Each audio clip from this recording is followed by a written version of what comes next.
Bom dia. Se você decidiu a estudar para converter-te em um hipnoterapeuta profissional, é necessário que conheça teus antecessores. Quer dizer, a história da hipnose. Vejamos um índice cronológico de acontecimentos e autores ao largo do tempo.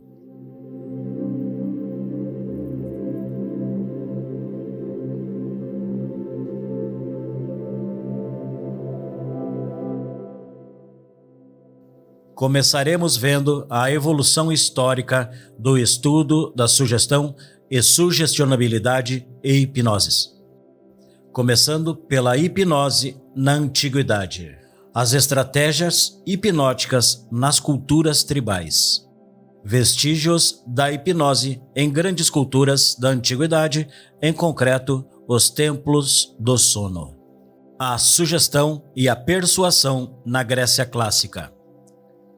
O magnetismo animal. Os percussores do magnetismo e fluidismo. Franz Anton Mesmer. As comissões sobre avaliações de magnetismo promulgadas por Luís XVI, José Custódio de Faria, Alexander Bertrand. O hipnotismo nos anos dourados da hipnose. James Wright, Auguste Ambroise Lieberhardt. Jean-Martin Charcot e sua relação com a escola de Salpêtrière. Hippolyte Bernheim e a escola de Nancy. E a escola de Nancy versus a escola de Salpêtrière. Passaremos a ver o declinar da hipnose e o surgimento da hipnose científica. O hipnotismo na Espanha, terminando com um capítulo de conclusões. Vejamos a continuação a pronunciação de certas palavras e autores que aparecerão neste vídeo de hoje.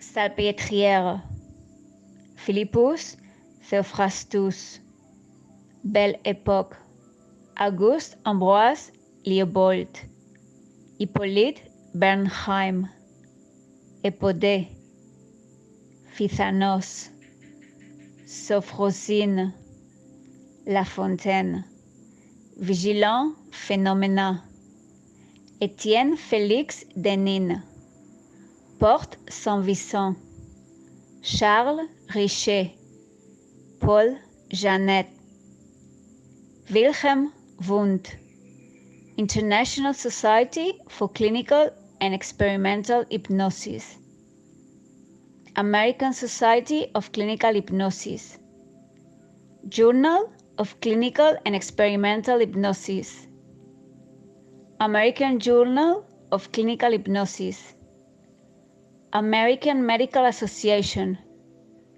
British Medical Association, Ernest R. Hilgard.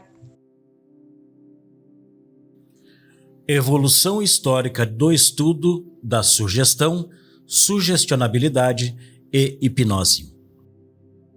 A evolução histórica que iremos tratar neste vídeo se centrará especialmente nos seguintes aspectos.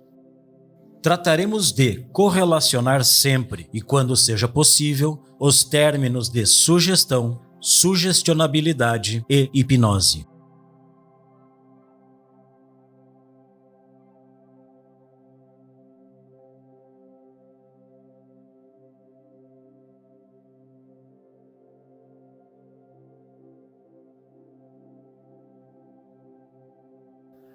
Poucas terapias da história têm desfrutado simultaneamente tanta fama e uma tão extensa condenação como a hipnose. Assim, a década de 1775 supõe a aparição em cena do magnetismo animal, ou mesmerismo, promulgado por Franz Anton Mesmer, na década de 1880, é considerado pelos historiadores como a era dourada de então chamado hipnotismo. Protagonizada pelas controvérsias teóricas entre a escola de Nancy e a escola de Salpêtrière, finalmente, ao meado do século, quando começa o período denominado hipnose científica, que surge com força na década dos anos 70 até a atualidade, onde a hipnose volta a viver um momento de esplendor, tanto no âmbito experimental como no campo das aplicações científicas. Vejamos, em primeiro lugar, a hipnose na antiguidade e, em concreto, as estratégias hipnóticas nas culturas tribais. Não cabe dúvida que o representante por excelência das práticas rituais e curativas nas culturas tribais ou primitivas é o xamã, uma pessoa que entra em um estado alterado de consciência para contactar com uma realidade que normalmente desconhecemos e utilizá-la com o fim de adquirir sabedoria e poder ajudar outras pessoas. Esta pessoa, conhecida também como bruxo, feiticeiro, curandeiro, aglutina o conhecimento da tribo e é através de ele ou ela donde se deposita a responsabilidade da atividade curativa. Ainda que não há sido formalmente elaboradas por antropólogos ou psicólogos, pensamos que existem similaridades entre a prática ritual xamânica e as técnicas de hipnose, que sem dúvida supõem um antecedente histórico e cultural. Não é em vão, desde a visita xamânica, a visualização ou a hipnose funcionam porque a oração funciona. E a oração funciona porque os sistemas superiores são conscientes e capazes de responder à súplica de serem curados. Vários autores advertem que a sugestão é, provavelmente, o agente mais importante na prática da magia. E, neste sentido, o veículo encarregado de que os objetivos rituais cheguem eficazmente ao término.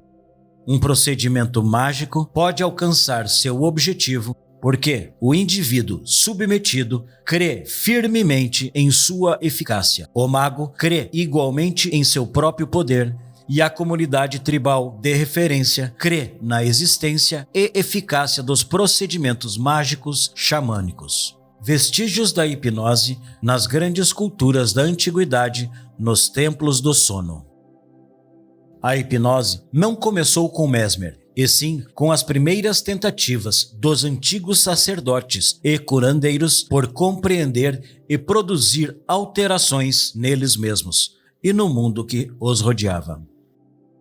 Os procedimentos de indução hipnótica nas práticas hindus entre o quarto e segundo milênio antes de Cristo, vêm escritas nos textos de Vedas, que basicamente tratam os procedimentos curativos para enfermidades de diversa índole e donde se descreve como o paciente era levado a um tempo especial onde se combinavam os tratamentos com sugestão, plantas medicinais, drogas psicoativas, pomadas e outros. Porém, a referência mais clara sobre o uso de técnicas hipnóticas na antiguidade se atribuem aos egípcios e, em concreto, a um valioso documento em posse da Universidade de Leipzig, o Papiro de Ebers.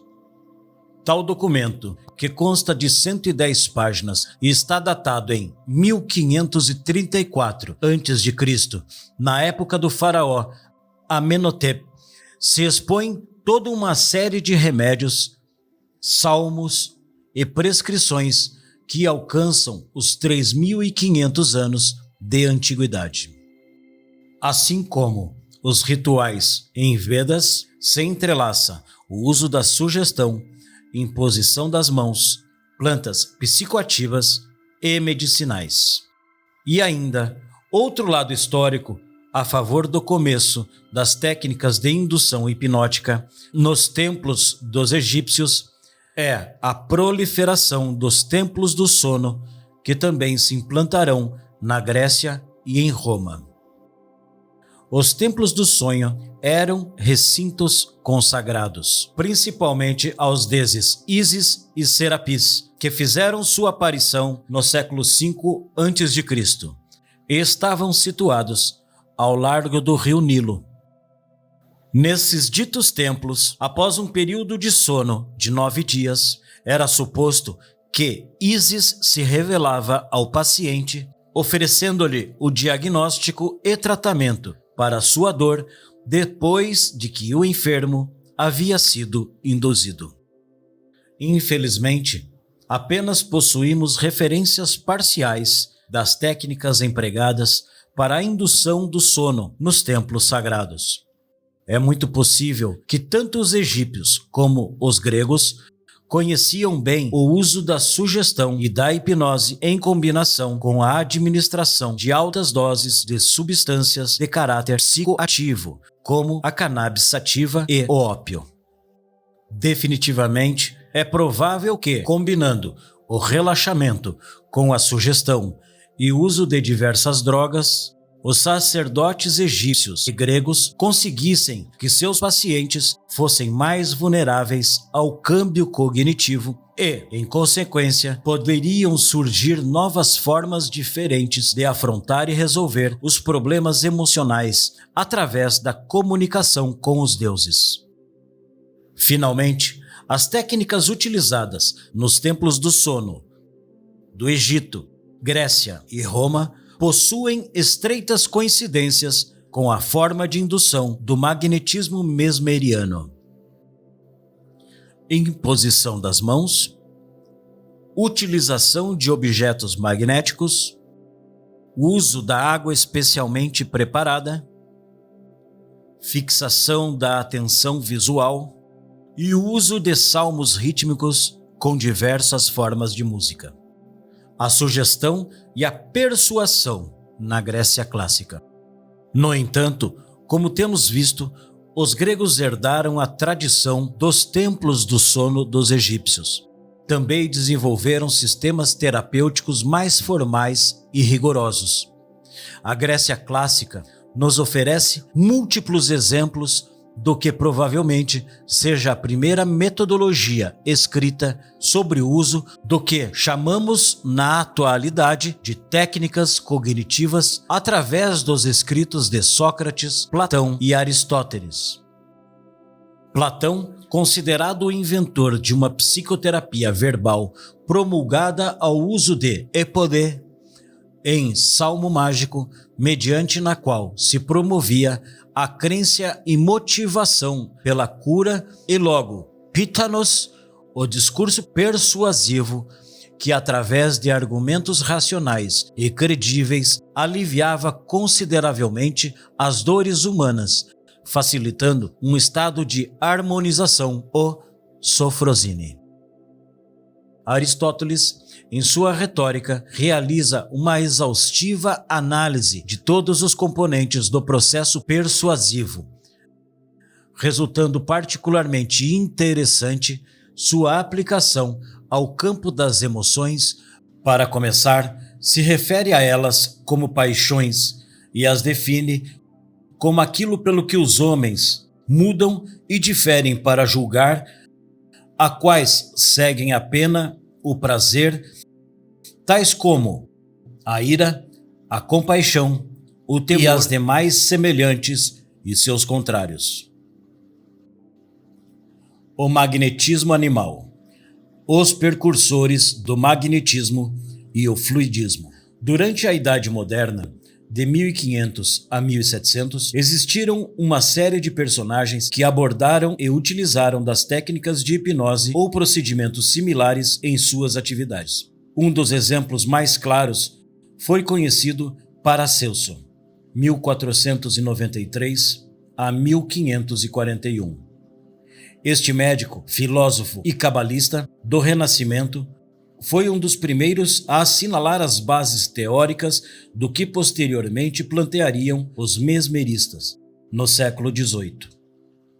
Por um lado, trouxe a existência de uma força vital universal de caráter magnético, que impregna todas as coisas e que denominou arqueo ou archeos, Portanto, em virtude desta força vital, segundo Paracelso, todos os seres humanos possuem certo poder magnético. Este poder, que é a manifestação de Archeus, se pode observar em forma de luminescência à volta de uma pessoa. Assim, da mesma maneira que um ímã atrai os objetos de ferro, o magnetismo humano atrai a força vital. Por consequência, mediante os procedimentos utilizando os ímãs, entre outros objetos, se pode manejar a força vital desequilibrada nas pessoas enfermas e assim restabelecer suas dolências. Neste ponto, parece inevitável pensar na extraordinária semelhança entre os planteamentos apresentados por Paracelso e os que, aproximadamente 200 anos depois, levariam a Franz Mesmer a adjudicar-se do título de pai do magnetismo. Existe uma parte das escritas de Paracelso que resulta particularmente revelador. O homem é o que pensa. Se pensa em fogo, fogo ele é. Se pensa em guerra, então provoca guerras. Tudo depende simplesmente em que toda imaginação se converta em um sol radiante.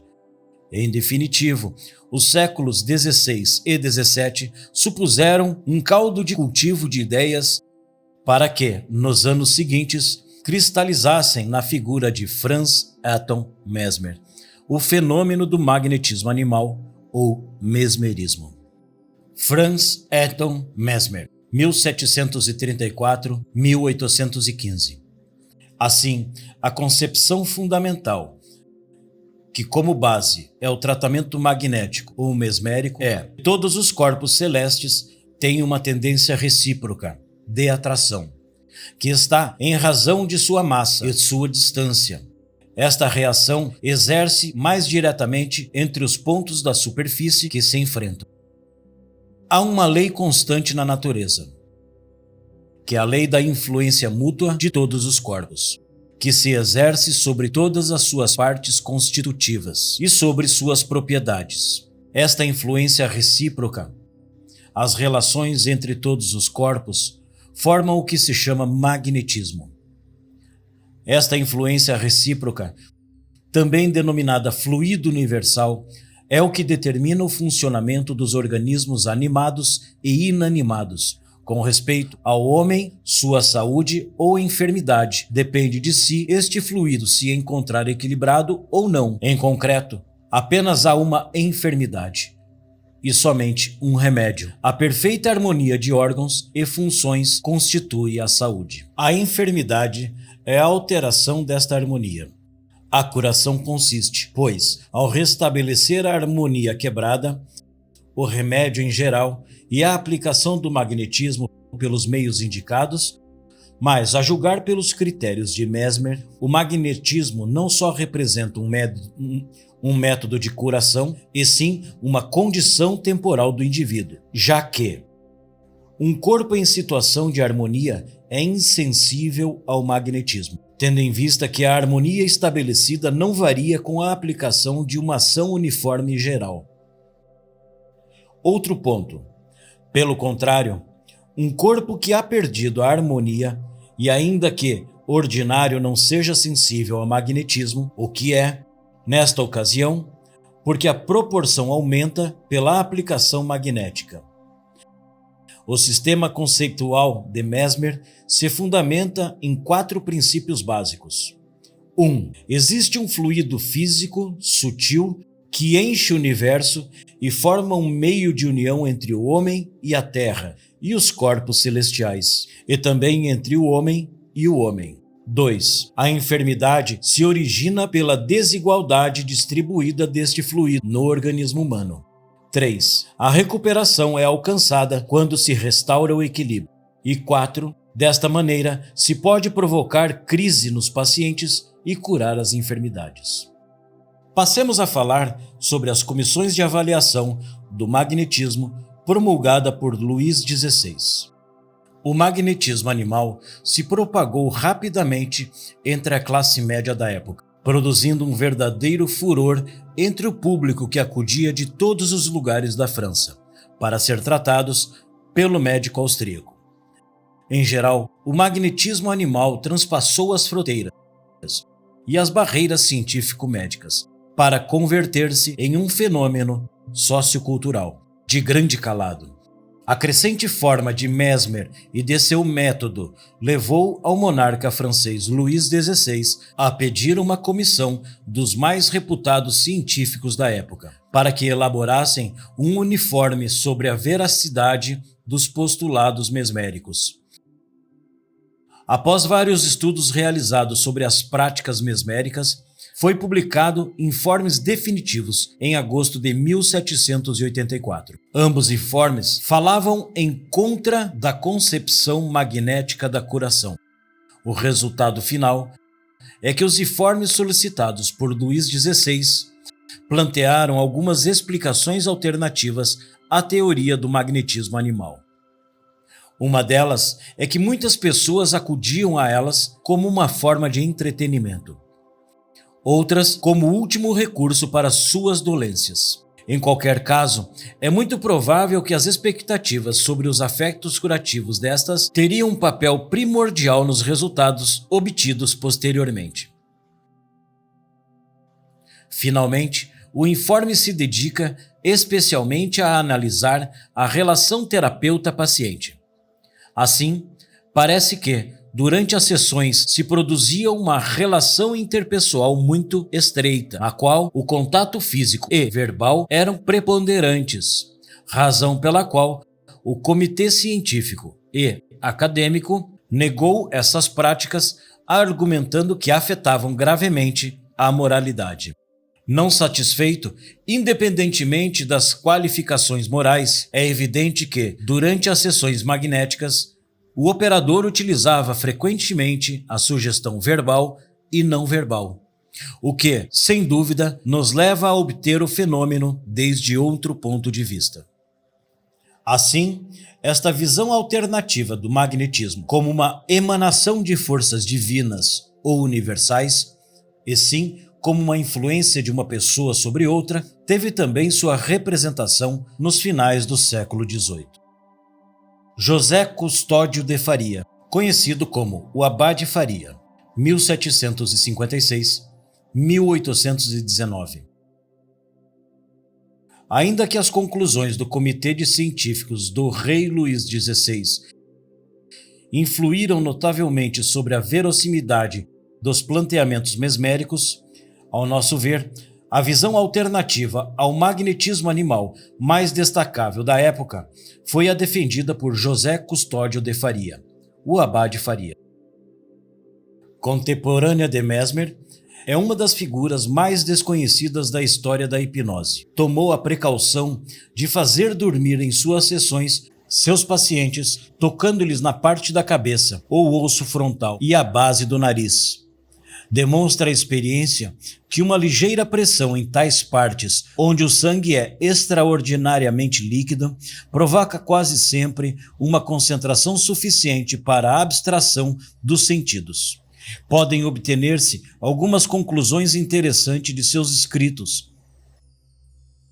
Nem todos os sujeitos são igualmente influenciáveis. Alguns sujeitos são especialmente sugestionáveis. Faria os denominava hipóptas. O processo de indução utilizado se baseia na técnica de fixação ocular mais a administração de instruções diretas. Por exemplo, durma. A hipnose é um processo de aprendizagem que pode produzir bem por aproximações sucessivas, bem por observação de modelos ou bem por efeitos físicos. A colaboração e compreensão das instruções por parte do sujeito são elementos essenciais para que a hipnose tenha lugar. Mesmo assim, foi um dos primeiros a captar a importância do efeito placebo, ao utilizar habitualmente substâncias inócuas que ele apresentava aos sujeitos como substâncias que serviam para favorecer a indução hipnótica. Diversos autores ressaltaram o papel de Faria, ao assinalar que fez depender a resposta ao sono sonho lúcido, hipnose com grande grau de habilidade de uma pessoa para experimentar o fenômeno, em combinação com as exigências conceituais da situação, assim como as crenças, expectativas e motivação do indivíduo. Alexandre Bertrand, 1795-1831. Outro dos precursores modernos, concepções sobre a hipnose, foi o médico francês Alexandre Bertrand. Bertrand dedicou especialmente interesse a criticar e desautorizar as teses fluidistas promulgadas pelos magnetizadores da época. Seu estudo se centrou nas experiências de êxtases, que esse considerava estreitamente relacionada com os fenômenos de sonambulismo provocados pelo magnetismo animal. Considerava que essas experiências se produziam por uma predisposição mais orgânica que mental, e por consequência, os efeitos atribuídos ao magnetismo derivavam de um transtorno orgânico e não de um possível fluido emanado do operador. Neste sentido, Bertrand delineava as bases sobre o que serviria de apoio posteriormente a Charcot para explicar o hipnotismo. Se está interessado em seguir aprendendo sobre a história da hipnose, visualiza o nosso seguinte vídeo, A História da Hipnose e o Hipnotismo. Se tem dúvidas, faça na zona de comentários. Sobre este tema e outros muitos, falaremos no canal e nos próximos vídeos que publicaremos. Assim que, se está interessado, não perca nossos próximos vídeos. Muito obrigado.